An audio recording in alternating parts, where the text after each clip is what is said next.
lo profundizamos en una entrevista en vivo. Las 7:50 damos la bienvenida al sociólogo Patricio Carpio, profesor de la Universidad de Cuenca, un destacado analista político. Sociólogo Carpio, bienvenido. Hay demasiadas cosas que están sucediendo en el país, pero hay temas muy importantes y delicados como el de la violencia, la delincuencia que preocupa todo el Ecuador, la debilidad evidente del gobierno de Guillermo Lasso, plagado de errores en cada situación de importancia que se trata y se intenta resolver en el país, y la incertidumbre, poca seguridad jurídica en el país y una colegislación paralela que se está dando con el tema de las mesas de diálogo.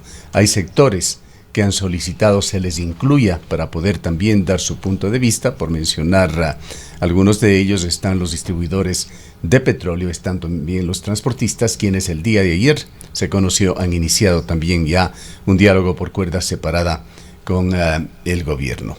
Como una muestra de sentir de los ecuatorianos, ponemos en pantalla el siguiente tuit de una ciudadana, Caridad Vela. Dice: señor presidente Lasso Guillermo, sugiero que incluyan en la consulta popular las decisiones tomadas en las mesas de diálogo con el sector indígena. Es imperativo saber si el 93% restante de la población las apoya o no. Legitime esos acuerdos con la voz de la voluntad popular.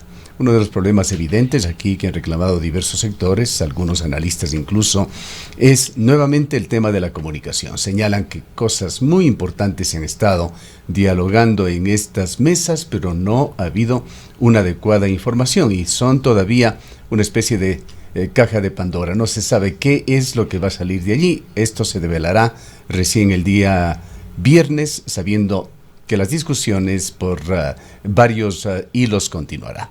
Su punto de vista. Buenos días, Gustavo. Muchas gracias por la invitación. Usted me pone ahí un menú bastante amplio de temas y no sé por dónde empezamos. Tal vez bueno, conversemos. Quizá la situación de las mesas de diálogo, qué es lo que han hecho, qué es lo que usted conoce de lo que se ha ido resolviendo, qué papel van a tener en la situación actual. Sí, creo que ese es un tema importante y que está atravesando todos los demás o va paralelo a los demás, como usted lo ha señalado, el tema de la inseguridad, que es un tema que en el fondo preocupa más a la ciudadanía, porque es un tema en el cual todos estamos con determinado temor y esperando soluciones. Entonces, hablemos de la cuestión de las mesas de diálogo. Habíamos conversado alguna vez y efectivamente señalaba que uno de los límites o de limitaciones que tiene este diálogo es que es bilateral, digamos, entre las organizaciones indígenas y el gobierno de turno. Hubiese sido súper interesante que en este proceso se incluyan otros actores. Creo que la academia debió haber sido un actor importante en este proceso desde una perspectiva científica, técnica, sin la connotación político-partidaria, y hubiese sido entonces un actor que pueda apoyar, colaborar, pueda aportar al debate. También hubiese sido importante a nivel territorial, es decir, que estas mesas de diálogo se extiendan hacia las diferentes provincias, hacia los diferentes cantones, fundamentalmente por problemas de tiempo, tal vez en las principales o en las capitales provinciales, que se instalen mesas y de ahí vaya de forma piramidal hacia arriba las discusiones, las propuestas, las sugerencias. Entonces, esas dos cosas hubiese sido muy importante, tanto la ampliación de actores sociales como la ampliación en términos territoriales, digamos. Patricio, así, ¿no? aquí hay Sí, un tema buenos días, también, ¿no? Rosana. ¿Cómo estás? Buenos días, bienvenido.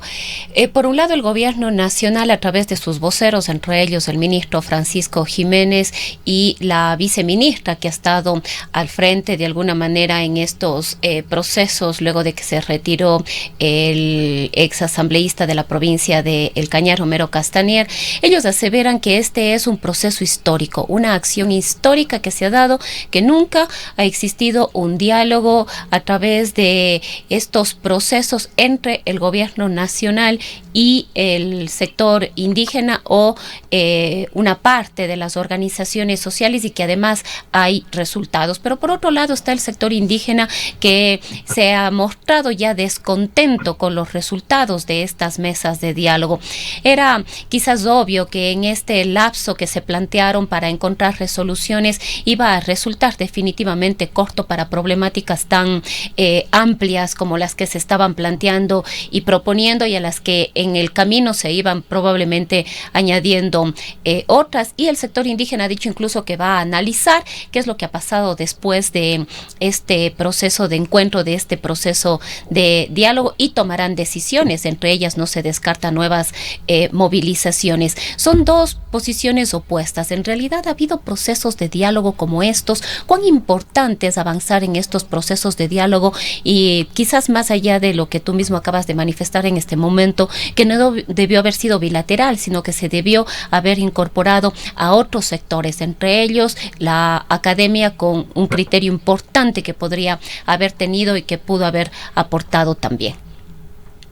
Gracias, Rosana. Realmente te adelantaste al 100% en lo que iba a decir en el segundo punto. Efectivamente, coincido en que este proceso es histórico. Es histórico porque de los años de existencia de la CONAIE y del movimiento indígena organizado, hasta ahora nunca se ha dado un proceso tan intenso y extenso como el que está desarrollando el movimiento indígena con el gobierno. Y además haber planteado alrededor de 10 puntos con sus dimensiones, cada uno de aquellos, y que no abarca exclusivamente, en muchos de esos puntos, no abarca exclusivamente intereses o particularidades que serían referentes al pueblo indígena, sino a la sociedad en su conjunto. De hecho, eso tiene alguna explicación. Bueno, primero, la fortaleza y el empoderamiento que ha tenido el movimiento indígena en los últimos años, desde el 2019, con el levantamiento de octubre, donde prácticamente sacudió y puso temas, puso actorías en el escenario sociopolítico nacional. Y luego en el paro de junio de este año, ¿no? O del 2021, ya se me van las fechas. En todo caso, esa vitalidad del movimiento indígena tiene que ser una lección para todos los ecuatorianos, en la medida en que un movimiento organizado, unificado, con capacidad de consenso, puede establecer diálogos con el gobierno de turno. La crítica que los sectores fundamentalmente de derecha he visto, sobre todo en redes sociales, es que el gobierno no debería darle paso al movimiento indígena porque ellos no están en el poder, porque no han ganado elecciones, etcétera. Sin embargo, esos sectores no entienden una cuestión que es importante. Toda medida que un gobierno toma para el país, para un país, una política pública, lo que sea, tiene incidencia en la sociedad. Y los actores de la sociedad tenemos todo el derecho de reaccionar positiva o en términos reactivos frente a determinadas políticas. No tenemos por qué ser receptores políticos de medidas que no son consensuadas por la sociedad y por los intereses de bienestar que tenemos toda la ciudadanía. Eso es importante señalar.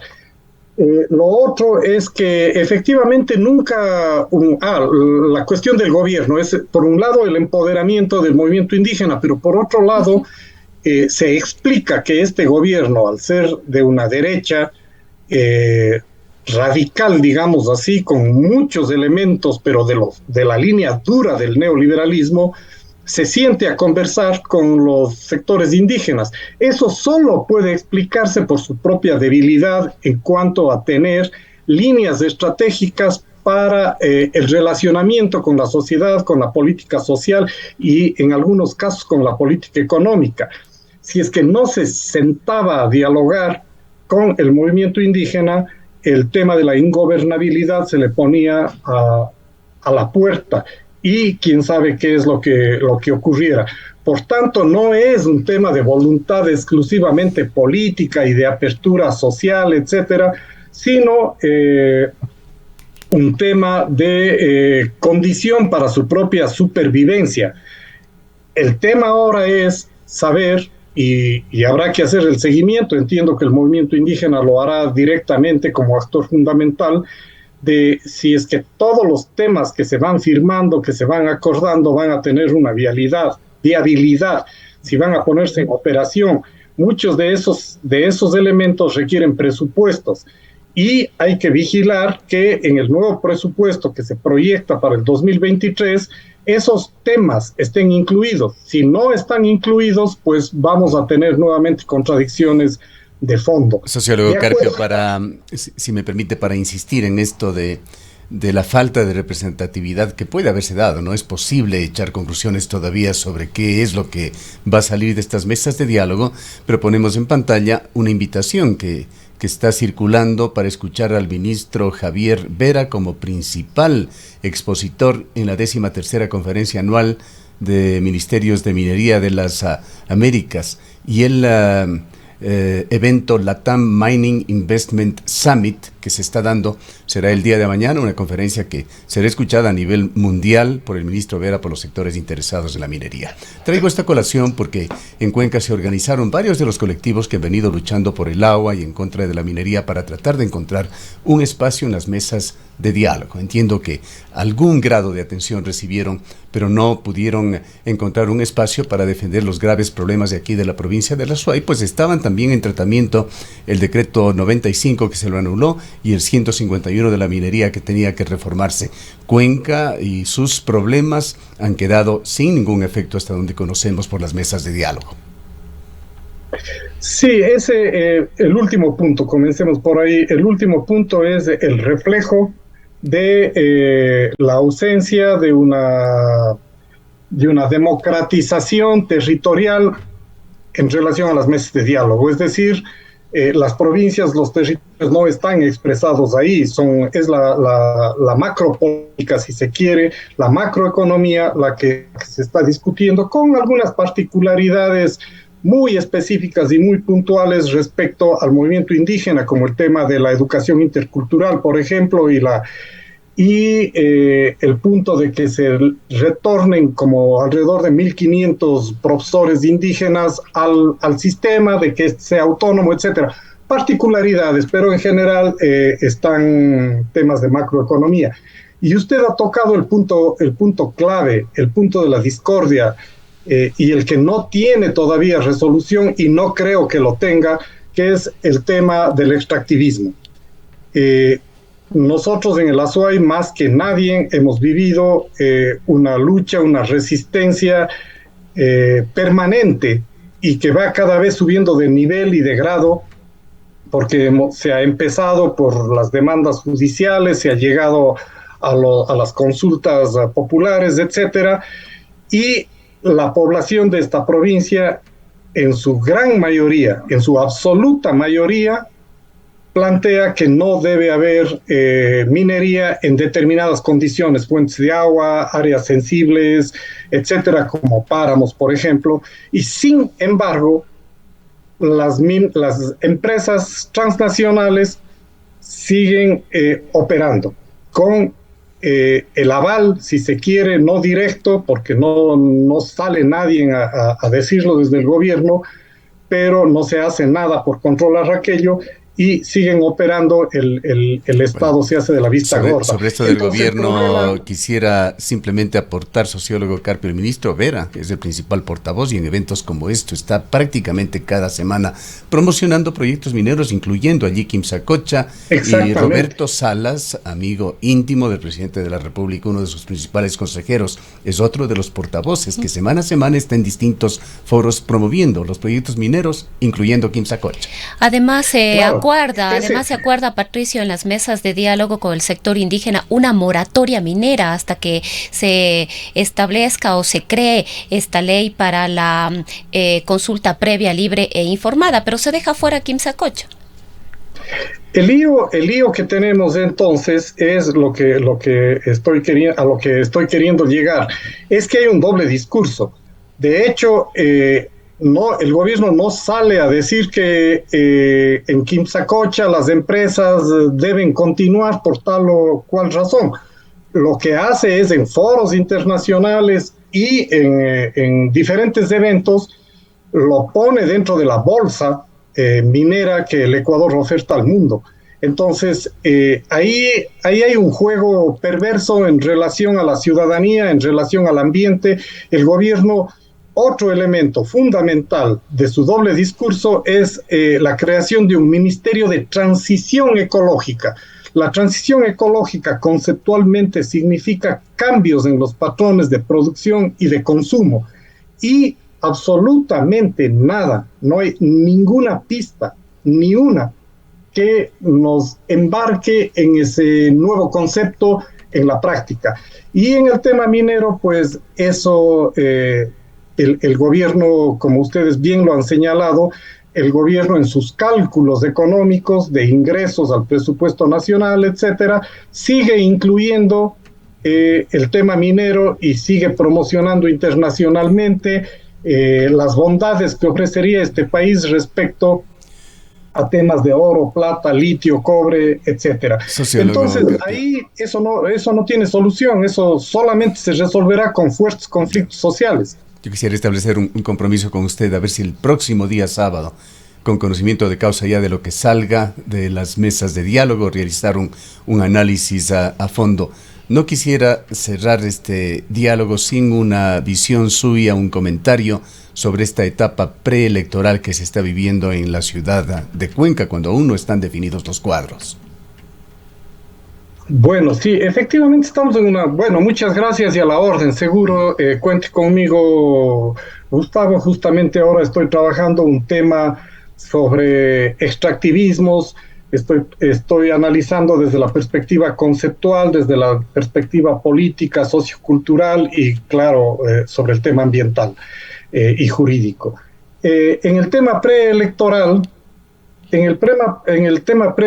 diríamos que todavía no estamos, estamos en la fase de precalentamiento sobre esto, y los únicos que están bastante activos, digamos así, son los partidos políticos y los candidatos que están diseñando estrategias, están diseñando formas de llegar al electorado, pero todavía no hemos tenido la oportunidad, por lo menos yo, de oírles en entrevistas o de ver cuáles son las líneas fundamentales de las diferentes campañas. Personalmente no me he dado el tiempo de leer tampoco los programas que fueron entregados en el Tribunal Electoral, y eso también es un indicador, lo que me pasa a mí, lo que le pasa a la ciudadanía, que estamos con temas muy complicados en el país. En términos políticos ya lo hemos tratado, el tema de las mesas, pero hay otros temas que llaman la atención a la ciudadanía, que es la delincuencia. Sin embargo, veamos cómo se va perfilando el contexto electoral. Aquí en Cuenca estamos todavía a la expectativa de las candidaturas que han sido impugnadas, y no sé si va a haber una resolución positiva a favor de ellas. Mientras tanto, hay candidatos que en encuestas previas ya van ocupando sitiales importantes y que de alguna manera nos marcan ya la cancha y las líneas por donde el electorado está orientado, ¿no? Eso es lo que podría por ahora conversar sobre el tema electoral. Bien, le agradecemos mucho por su presencia y quedamos entonces el día sábado, Dios mediante, a analizar con usted a profundidad, ojalá, las principales decisiones por lo menos que surjan de las mesas de diálogo que están ya en proceso de cierre en Ecuador. Han escuchado al sociólogo Patricio Carpio, analista y profesor e investigador de la Universidad de Cuenca.